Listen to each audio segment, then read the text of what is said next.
সকাল থেকে কিন্তু আমরা শুনানির আপডেট শুনছি সুপ্রিম কোর্টে। আইনজীবী হিসেবে কি বলবেন যে কোন দিকে এগোচ্ছে? আমরা তো একটা পজিটিভ নেগেটিভ, এতদিন কিন্তু নেগেটিভই ভাবছিল যে শুনানির ডেট পিছিয়ে গেছে, কি বলবেন? প্রথম কথা, শুনানির ডেট পিছিয়ে যাওয়ার একটা মিথ তো চলছিল এর আগেই, কিন্তু সেটা কোনো কারণে তখন একটা উইক মানডে থেকে উনি আমাদের chief justice of India sir DY Chandrachud উনি ছিলেন না হয়তো কোনো একটা কারণে, তো ওই জন্য ওই সময়টা হয়ে ওঠেনি। কিন্তু এটাতে তার কোনো অসুবিধা হয়নি। আজকে মানডে ফিক্স হলো হিয়ারিংয়ের জন্য, তো আজকে দুপক্ষই ছিল। সরকারের পক্ষে কপিল সিব্বল জি উনি ছিলেন, CBIর হয়ে তুষার মেহতাজি ছিলেন, তার সাথে CPM-এর বিকাশ রঞ্জন ভট্টাচার্য স্যার ছিলেন, আরও অনেকে সব ছিলেন ওখানে, কৌস্তব বাগচি আরও সবাই। তো সন্দীপ ঘোষ স্পেশালি যাকে অ্যারেস্ট করেছে CBI, তার হয়েও একজন ছিলেন, সওয়াল করছিলেন।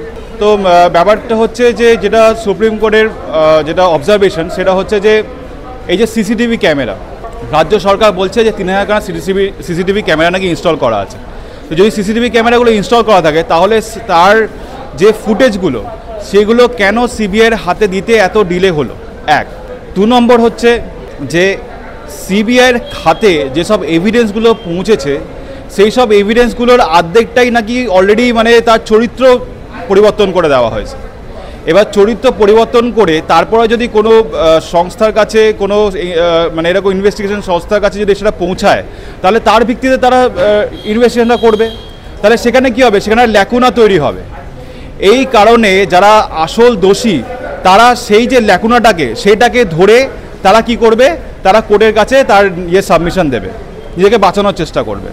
3 নম্বর বলি, 3 নম্বর পয়েন্ট এটা হচ্ছে যে এই যে একটা পুলিশের যে একটা অতি তৎপরতা, তড়িঘড়ি লাশটাকে তাঁতি করে সৎকার করে দেওয়া, এবং অভয়ার বাবা মাও এটা বলেছে যে তারা এতে সৎকারের টাকা পর্যন্ত দেয়নি, পুলিশ নিয়ে থেকে সে টাকা দিয়ে সৎকার করে দিয়েছে।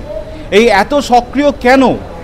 কত গরিব বাড়ির বাবা মাদের তারা টাকার অভাবে সৎকার করতে পারে না, কই পুলিশ তো তখন সক্রিয়তা দেখায় না। এই ক্ষেত্রে এত সক্রিয়তা কেন? মানে তাড়াতাড়ি বডিটাকে আমরা দাহ করি, তাহলে কোনো সেই বডিটা যে প্রিজার্ভ করে রাখলে তারপরে সেটাকে আবার যে নতুন করে, যেটা আনিস খানের ক্ষেত্রে হয়েছে, বডিটা মরদেহটাকে তুলে আবার নতুন করে ইনভেস্টিগেশন মানে এক্সামিনেশন করা হয়েছে। এক্ষেত্রে সেটা করা যেত, সেটা যাতে না করা যায়, মানে দোষীদেরকে যাতে বাঁচানো যায়, সেক্ষেত্রে তড়িঘড়ি বডিটাকে তিনি দাহ করে দিলেন, পুলিশও দাহ করে দিল। মানে সর্বদিক দিয়ে পুলিশ চেষ্টা করছে যে যারা আসল দোষী, যারা সত্যিকারের কালপ্রিট, তাদেরকে যেন তেন প্রকারেণ এই তদন্তকারী সংস্থার হাত থেকে যেন তাদেরকে বাঁচিয়ে রাখা যায়, তাদেরকে যেন কোনোভাবে যেন CBI যেন তাদেরকে অ্যারেস্ট না করতে পারে, তাদেরকে যেন ইন্ট্রোগেশন না করতে পারে, কারণ করলে বড় বড় মাথা ধরা পড়বে, তাতে একটা বিশৃঙ্খল পরিস্থিতি তৈরি হবে এবং সরকারের একটা কালো মুখ যেটা অলরেডি সবার সামনে চলে এসছে, সমাজের মাধ্যম সবাই প্রত্যেকে জানতে পারছে, সেটা আরও বেশি করে সারা দেশ দুনিয়া সবার কাছে প্রতিফলিত হবে। স্যার, আরও একটা কথা যেটা উঠে আসে সেটা হচ্ছে চালান ছাড়া ময়না তদন্ত, কি কি আইনি পদক্ষেপ হওয়া উচিত বলে মনে করেন?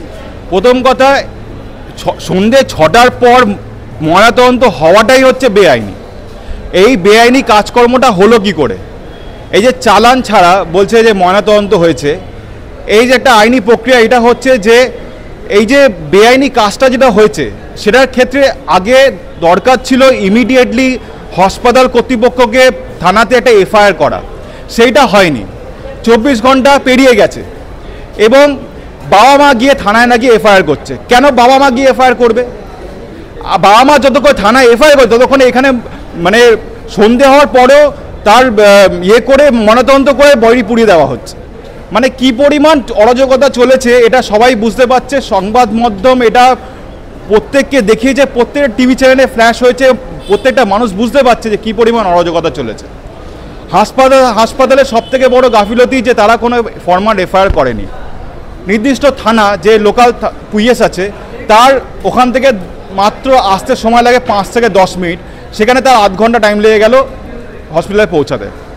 মানে দেখা যাচ্ছে যে সব দিক দিয়ে সর্বদিক দিয়ে মানে চেষ্টা করা হয়েছে যে যারা আসল দোষী তাকে যেভাবে হোক বাঁচাতে হবে। এবং আজকে এই যে অভয়া কাণ্ড যদি না হতো তাহলে এই যে একটা বিশাল বড় চক্রান্ত বিভিন্ন সরকারি মেডিকেল কলেজে সারা পশ্চিমবাংলা জুড়ে হচ্ছে, তাহলে সেটা কেউ জানতে পারতো না। এরা বহল তো বিয়েতে থাকতো, এই যে এদের উত্তরবঙ্গ লবি চলছে, এই লবি চলেই যেত। এবং এরকম যে আগামী দিন কত হতো, কত মানুষের যে এরকম হতো, এবং এই যে টাকা নয় ছয় করা, এই যে আপনার বিভিন্ন বর্জ্য পদার্থ বিক্রি করা। আমি এটাও শুনলাম আজকে সংবাদ মাধ্যমে যে হাসপাতালের সরকারি টাকায় জিনিসপত্রকে ইকুইপমেন্টগুলো নাকি নার্সিংহোমে চলে যাচ্ছে। মানে কি পরিমাণ অরাজকতা চলছে এটা দেখতে পাচ্ছে আপামর জনবাসী, পশ্চিমবাংলাবাসী। এবং আমি বলবো যে মানুষের মানে স্বতঃস্ফূর্ত আন্দোলনের জেরে আজকে সরকার বাধ্য হয়েছে যে এভাবে একজনকে অ্যারেস্ট করে বা এরকম সন্দীপ ঘোষ বা বিভিন্ন দে বা এই বীজপাক্ষ বিশ্বাস এদেরকে স্বাস্থ্য ভবন থেকে বহিষ্কার করা মানে প্রায় বাধ্য হয়েছে, নাহলে এরা জীবনে করতো না। এরা প্রত্যেকে শাসক দলের লবি। মানে আমি কিছুদিন আগে বলেছিলাম মানে এরা খাতায় কলমে ডাক্তার, অথচ অ্যাকচুয়ালি কিন্তু এরা একজন টিএমসি ক্যাডার। স্যার আরও একটা ব্যাপার যেটা জিজ্ঞাসা করব সেটা হচ্ছে সুপ্রিম কোর্ট কিন্তু রায় দিয়েছে মানে আগামীকাল বিকেলের মধ্যে জুনিয়র চিকিৎসকদের কাজে যোগ দিতে হবে। আমরা কিন্তু তার আগে দেখেছিলাম যে 28 তারিখে মুখ্যমন্ত্রী মমতা বন্দ্যোপাধ্যায় 28শে আগস্ট তিনি বলেছিলেন যে কাজে যোগ দেওয়ার কথা। কি বলবেন, জুনিয়র চিকিৎসকদের ওপর কি চাপ সৃষ্টি করা হচ্ছে নাকি সত্যিই তাদের কাজে যোগ দেওয়া উচিত? জুনিয়র মহামান্য সুপ্রিম কোর্টের কাছে আমি তার অর্ডারকে সম্মান করি, তিনি অবশ্যই ঠিকই বলেছেন হয়তো, কিন্তু মহামান্য সুপ্রিম কোর্টের কাছে এই ইনফরমেশনটা দেওয়া উচিত ছিল যে জুনিয়র ডাক্তাররা কিন্তু তারা রুগী দেখছেন। আরজি করে আপনারা গেলে দেখতে পাবেন পাশে একটা অভয়া ক্লিনিক বলে করা হয়েছে, আরজি করে কেন অনেকগুলো জায়গায় করা হয়েছে, মেডিকেল কলেজ প্রত্যেকটা জায়গাতেই করা হয়েছে। এবং তারা মানে শিফট ওয়াইজ তারা রুগী দেখছেন এবং তারপরে আবার কিছুজন এসে ধর্না করছে, আবার কিছুজন রুগী দেখছেন, আবার কিছুজন ধর্না মঞ্চে বসছে। এইভাবে তারা রোলিং ওয়াইজ করছে, তারা কিন্তু পুরোপুরি বন্ধ করে দেয়নি। রাজ্য সরকার যদি এই ইনফরমেশন দিয়ে থাকে সুপ্রিম কোর্টে, তাহলে আমি বলবো চরম মূর্খতার কাজ করেছে। তাদের যিনি অ্যাডভোকেট অন রেকর্ড তিনি হচ্ছে চরম মূর্খতার কাজ করেছেন এই ধরনের ইনফরমেশন সুপ্রিম কোর্টের কাছে মানে ভুল ইনফরমেশন দিয়ে কোর্টকে মানে ভুল পথে চালনা করার জন্য। জুনিয়র ডাক্তাররা আজকে যদি আন্দোলন না করে, আন্দোলন বন্ধ করে দেয়, আমি বলবো তার সবথেকে বড় প্রবলেম যেটা হবে, এই বিচার কোনো দিনই হবে না। কারণ বিচারের বাণী নীরবে নিভৃতে কাঁদে।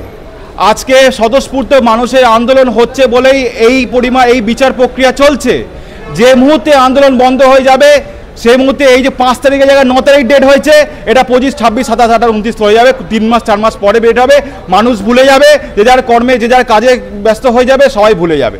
যেরকম এর আগে কামদুনি ঘটনা, তারপরে হাঁসখালি ঘটনা, তারপর সন্দেশখালি ঘটনা, এরকম বহু ঘটনা আছে যে মানুষ স্বতঃস্ফূর্ত আন্দোলন করছিল, তখন একটা ইনভেস্টিগেশনের পর্যায়ে ছিল। যেই আন্দোলন করা বন্ধ করে দিল, সব কিছু বন্ধ হয়ে গেল। এটাই আমাদের দেশের ব্যবস্থা। মানে যদি আন্দোলন না হয়, যদি কেউ প্রোটেস্ট না করে, তাহলে মানুষও ব্যাপারটা ভুলে যায়। মানুষকে কনস্ট্যান্ট জানাতে হবে। এই গতকাল রাতেরবেলা আমি দেখছিলাম যাদবপুর, সুলেখা, ওসব জায়গাতে রাত দখল কর্মসূচি হচ্ছিল। আমি বলবো এটা খুবই প্রয়োজন। এটা না হলে মানুষের মাথা থেকে বেরিয়ে যাবে, তারা ভুলে যাবে। লোকে ওই কুণাল ঘোষের মতো বলে বিচ্ছিন্ন ঘটনা। তো একটা জিনিস আপনি মনে রাখবেন, আপনারা যখন আপনার পরিবারে আপনার মেয়ে বা আপনার বোনের সাথে যখন এই ঘটনা না ঘটবে, ততক্ষণ কিন্তু ওই আপনি শুনছেন যে হ্যাঁ প্রোটেস্ট হচ্ছে, আপনি ওইটুকানি মনে রাখবেন। যে মুহূর্তে আপনার পরিবারের সাথে এই ঘটনা ঘটতো বা ঘটবে কখন ভবিষ্যতে, সেদিনকে দেখবেন আপনিও রাস্তায় নেমে যাচ্ছেন। মানুষ তার জ্বালায় রাস্তায় নামে। মানুষ আজকে এই যে স্বতঃস্ফূর্ত আন্দোলন হচ্ছে কেন, কারণ তারা জানে যে এই ঘটনা আগামী দিন ঘটবে, এ বন্ধ হবে না, এ চলতে থাকবে। এই জিনিসটাকে বন্ধ করার জন্য দরকার একটা কঠিনতম কিছু পদক্ষেপ।